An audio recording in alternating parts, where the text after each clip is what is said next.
Hi, my name's Dave and I'm from DB Labs. And today I want to talk about the phrase, never follow a person that doesn't limp. Now, someone told me this many years ago and it stuck with me. Or another phrase is, the wound is the place where the light enters.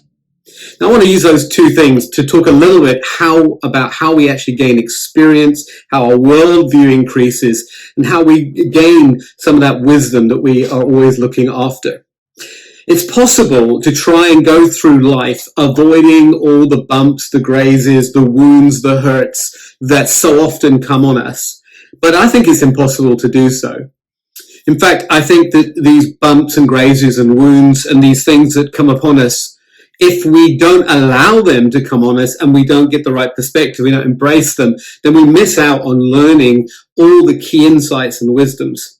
So the thinking of the wound is that when we experience a wound or a hurt or a painful situation, it is possible that that wound, that opening, allows a point for us to get insight.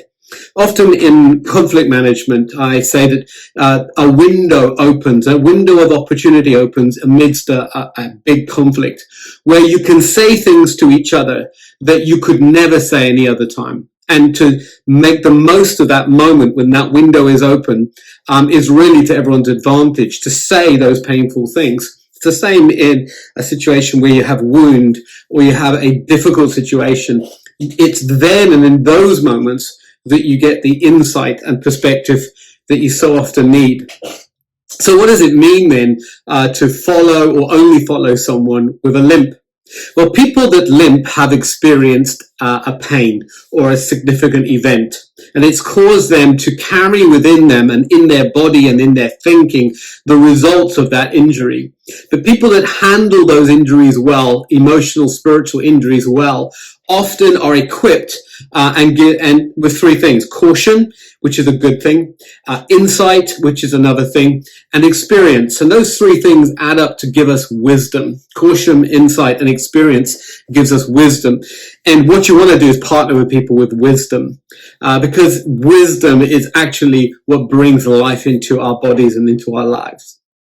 So what do you do when you're going through it? A favorite author of mine, a guy called Richard Rohr, wrote a book called Falling Upwards, where he talks about life as two stages, stage one and stage two. He says stage one is our lives are contained in boxes, right and wrongs. We have a definitive narrative about what life should and shouldn't be.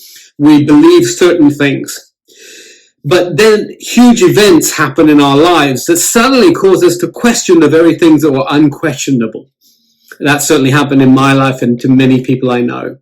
What that causes you to do is it causes you to open the door to this box, this perfectly arranged life that we have, and tippy-toe outside of the range of the familiar, of the right and wrong, of the absolute, and into the area of the gray, the not quite so sure, the everything is a little bit scary. But people that allow those situations, those pains and those insights to draw you out of that box often start to find that the world isn't so defined and so calculated as they once thought it was. And they actually experience a whole new realm of life. And he talks about moving from this first stage into a second stage. And that second stage is where wisdom happens. You ever tried talking to a teenager or someone in their early 20s about life? And for them, life is very black and white. It's this or it's that. But as you try to explain to them, life isn't quite like that. You might as well be talking a different language.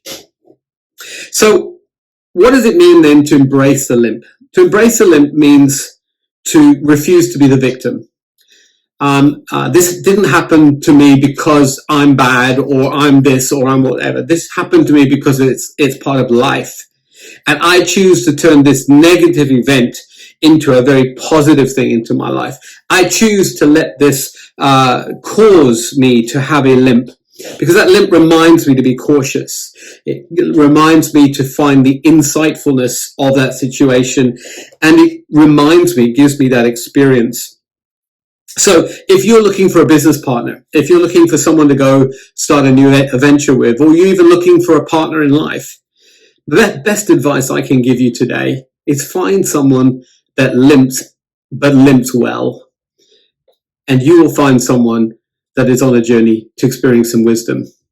May we be curious, may we be open, and may we keep growing.